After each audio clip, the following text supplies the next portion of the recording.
Boa tarde a todos. A minha meditação já está disponível aqui. Não vou repassá-la. Vou colocar somente as partilhas das meninas, as líderes das casas de estudo do Livro do Céu. Meditação delas do dia 5/5, referente à Mística Cidade de Deus, primeira semana de estudo da Escola da Divina Vontade.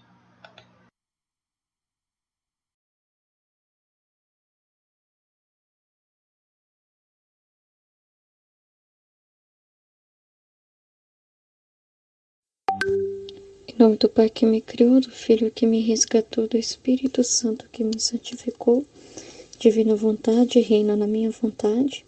Minha mãe te ama e tu me amas, dai-me um gole da vontade divina para minha alma. Dai-me a tua bênção, Mãe, para que minhas ações sejam feitas diante de vossos olhos maternais. Vinde, Espírito Santo, vinde por meio da poderosa intercessão do Imaculado Coração de Maria, vossa amadíssima esposa e nossa Mãe. Amém.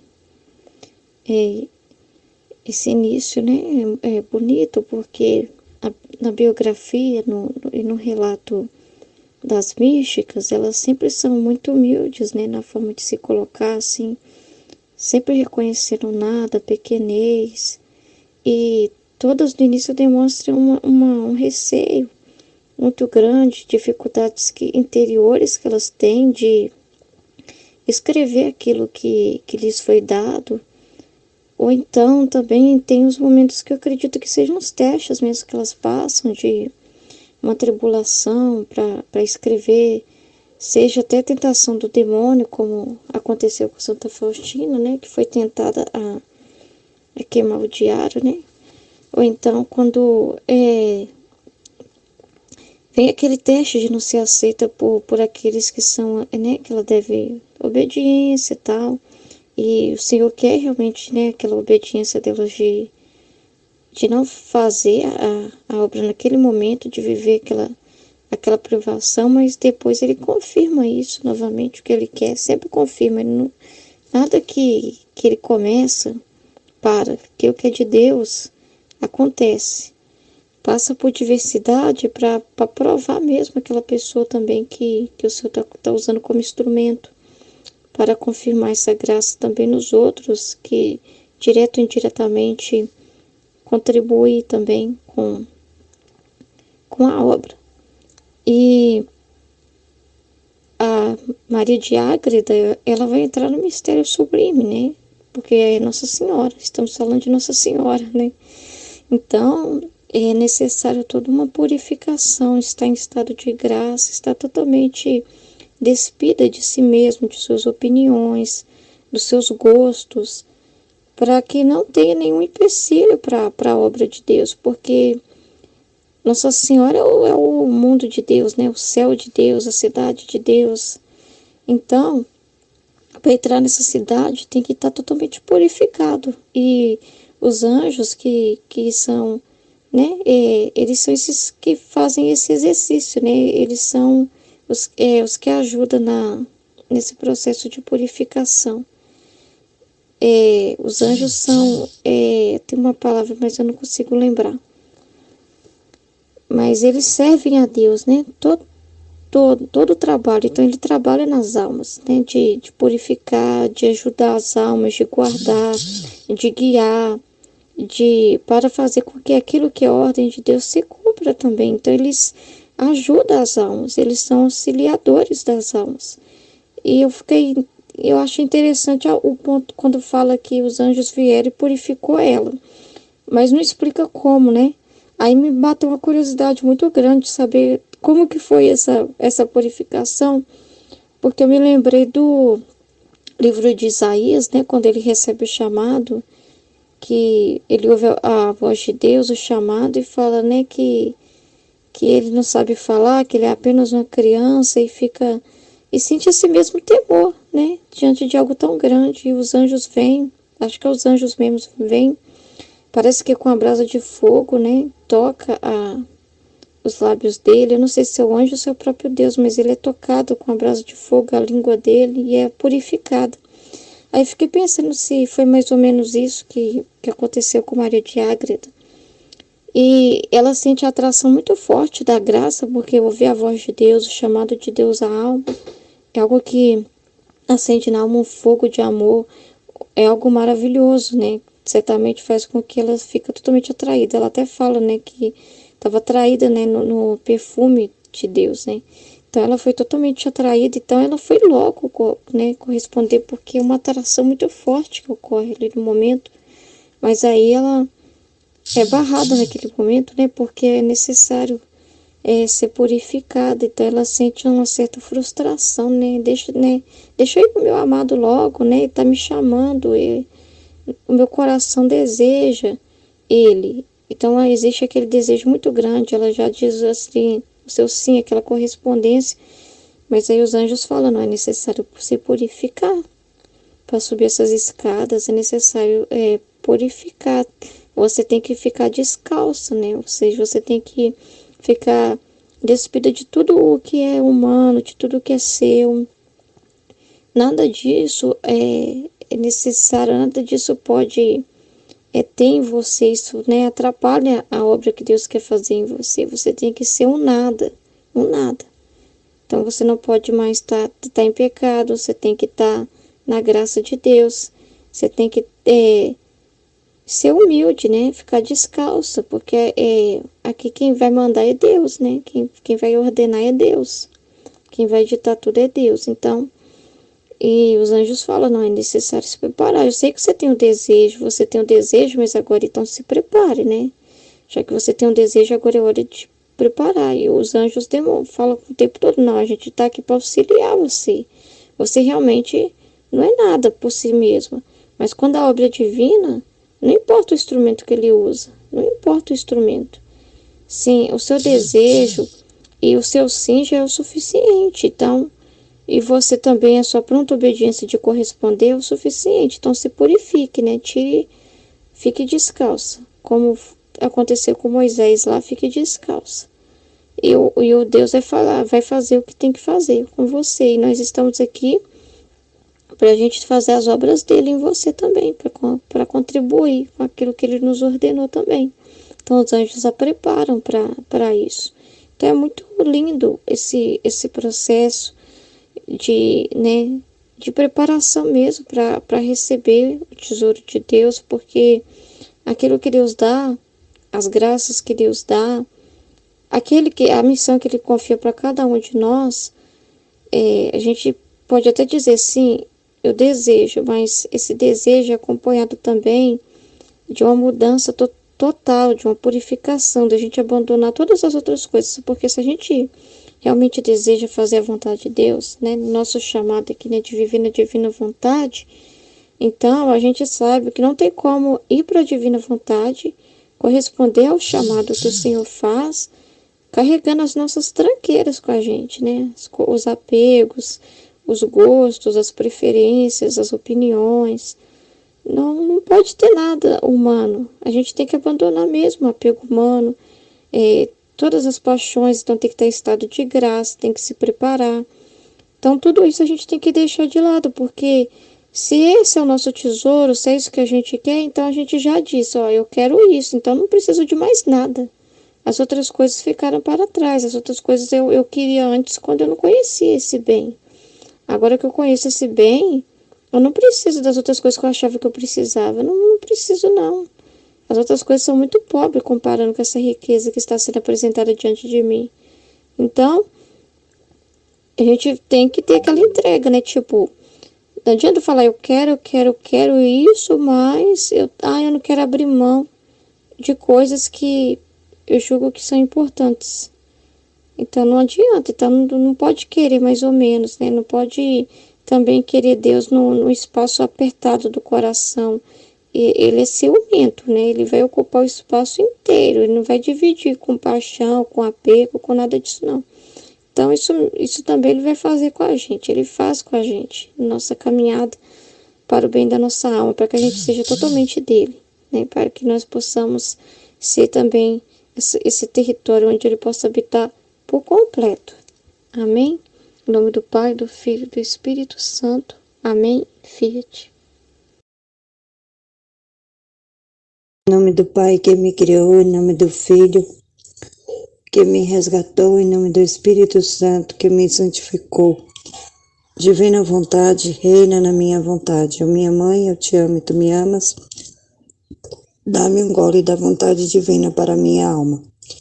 Me abençoa, Mãe, para que todas as minhas ações sejam feitas diante de vossos olhos maternais. Divina vontade, reina na minha vontade. A gente fica encantado, né, quando a gente vê a grandeza de Deus, né, através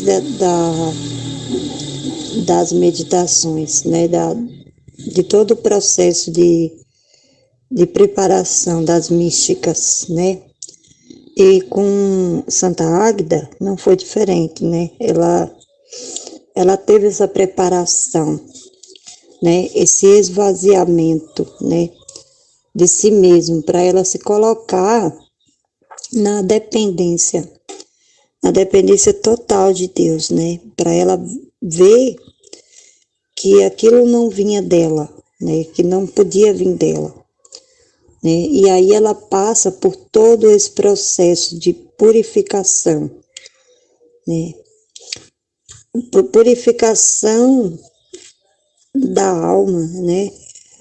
Purificação para que ela entenda que tudo que ela ia escrever ali, né? Que é o comecinho da obra, é a vida dela, que aquelas situações que ela passou, né? De ficar, né? Desse esvaziamento, é tudo para um fim único, né?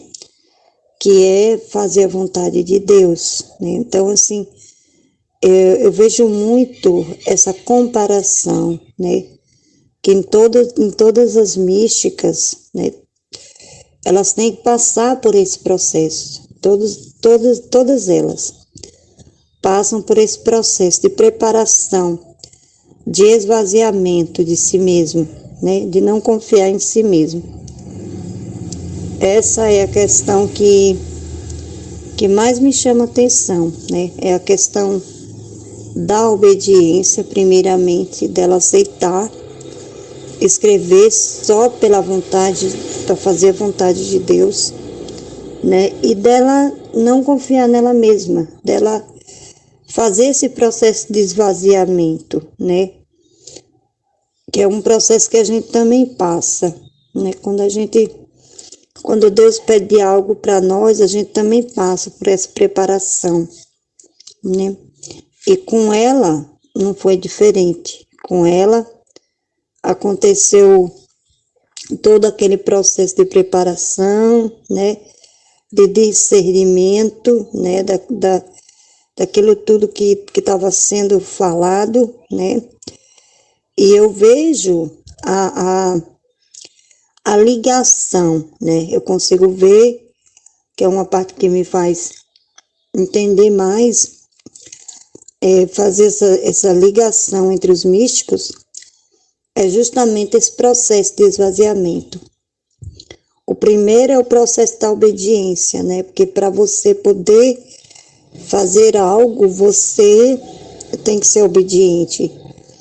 Para você poder fazer algo, para você poder exercer alguma coisa, fazer algum trabalho, você tem que ser obediente, né? E mesmo diante dos medos, mesmo diante das dúvidas, de tudo aquilo, de toda essa sensação, porque com Santa Faustina também foi assim, né? E com a Luísa também é assim, foi assim, né?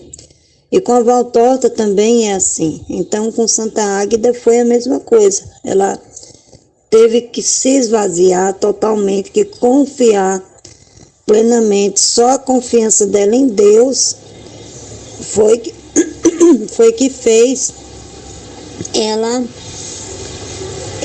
entender, né, essa proporção, né, a proporção do que Deus queria para ela, que era justamente isso, escrever e né? E falar de Nossa Senhora, nossa, não é fácil, né? Porque Nossa Senhora é a primeira, né? Primeira filha da Divina Vontade, a primeira a viver na Divina Vontade. Então, falar de Nossa Senhora, descrever Nossa Senhora como ela descreve, né? Como ela descreve, né? Nossa Senhora na profundidade, né?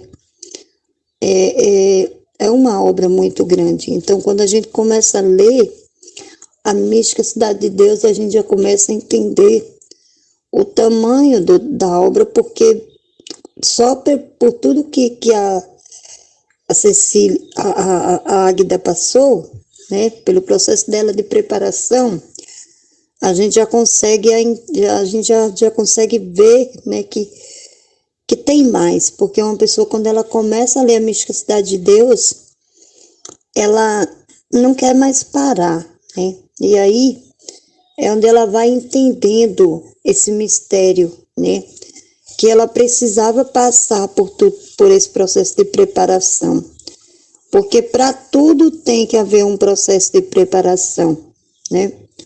E com ela não foi diferente. Com ela teve que passar também por esse processo de preparação, por esse processo de purificação, né? Para que ela pudesse, para que a obra ela não fosse contaminada, né? Então, para que a obra não fosse contaminada, foi necessário que ela passasse por essa purificação, né? Que ela entendesse o que era que Deus queria ali. Que ela falasse de Nossa Senhora, sim, mas de uma forma pura, né? De uma forma realmente como Nossa Senhora é, né? De uma forma pura, sem visão alguma, sem visão humana nenhuma, né? Só por obediência e confiando, né? Mas a gente vê também que ela tem esse processo de dúvida também, né? Porque no comecinho do livro dá pra gente ver que ela tem. E foi assim com todas, né? Então, assim, esse processo de purificação, ele é muito importante, né? Ele é muito importante para todos os místicos, né? Não é só para Santa Águida, né? Mas é para todos. Em nome do Pai que me criou, em nome do Filho que me resgatou, em nome do Espírito Santo que me santificou. Fiat, fiat, fiat.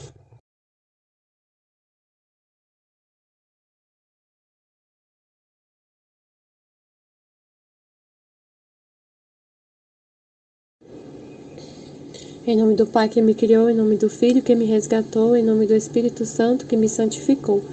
Divina vontade, reina na minha vontade. Minha mãe, eu te amo e tu me ama, dá-me um gole da divina vontade para a minha alma. Me abençoa, Mãe, para que todas as minhas ações sejam feitas diante de vossos olhos maternais. Amém. No estudo de hoje, o que me chamou a atenção foi essa frase, que a escritora tinha muito receio de não conseguir fazer o que Deus estava pedindo, né? Que ela escrevesse sobre esses mistérios tão altos, né? Tão elevados do conhecimento que Deus queria revelar para ela, que ela ia ter que escrever. Tanto que ela chegou a queimar, né, uma vez o livro. E aí aí o anjo fala para ela: Sua Majestade pede o que quer e pode quanto pede, e com sua fortaleza serás capaz do que te manda. Se Deus pede algo da gente, Ele pede o que Ele quer. E Ele pode o que Ele deseja. Quem vai fazer a obra, Ele vai só nos usar como instrumento. A força dele que vai agir na nossa alma, e a gente vai conseguir cumprir o que Ele deseja. Então, tudo o que Ele deseja e que Ele nos pede vai ser cumprido. A gente só precisa falar sim. Pode me usar como instrumento para fazer o que o Senhor quiser, para fazer a obra que o Senhor quiser. Então, e aí aí na nossa história, né, tudo da igreja, a gente vê quanto Deus utiliza dos instrumentos mais simples. Ele sempre fala isso, Jesus fala no livro do céu para Luísa: Por que que ele escolhe as pessoas mais simples, mais humildes? Ele sempre gosta de fazer as grandes obras nas pessoas humildes. A Santa Faustina, que é a secretária da misericórdia, a Luísa, que é a que recebeu o dom de viver na divina vontade, além de ela como pecadora, né? Não sendo ela fora Jesus Maria, a outra que viveu foi Luísa. Ele tinha uma grande missão para ela, muito grande, muito grande. E ela muito humilde. Quanto maior a obra que ele quer fazer, parece que mais humilde é a alma que ele escolhe. Para provar também que, assim, é ele que faz, não é a alma. Aí a mística Cidade de Deus, a Maria de Jesus Ágreda, a Maria de Ágreda, também muito, muito humilde. E recebeu essas revelações estupendas, né? A gente vê que não é nada, quando a gente lê, a gente tem certeza. Que não é nada que ela falou da cabeça dela, ela não sabia de nada do que ela estava escrevendo. E aí fica muito claro também, quando Deus faz isso, a irmã Natália, ela disse que um dia que Jesus pediu para ela fazer uma palestra para as outras freiras, todas de cargo superior a ela, e ela falou que não ia conseguir fazer, que ela não tinha nada para falar. E Jesus falou para ela: você vai ser só um instrumento, eu que vou falar. E aí, depois de muito, ela resistiu um pouco, mas acreditou, deixou Deus agir e emprestou a voz dela para Deus falar. Então o que Deus faz, ele só quer a nossa voz, ele quer a nossa voz, ele quer as nossas mãos, a nossa mente, para ele fazer. Quando ele deseja algo, ele só deseja, ele pede o que ele quer, o que ele deseja. E ele tem poder para fazer o que ele pediu. E com a sua força, com a fortaleza dele, a alma é capaz de fazer o que ele manda. Então, sempre que Deus mandar, é certo que a alma é capaz de fazer. Basta ela aplicar a sua vontade e querer fazer o que ele pede. Estivemos e sempre estaremos reunidos em nome do Pai, do Filho e do Espírito Santo. Amém. Fiat. Jesus, eu confio em vós.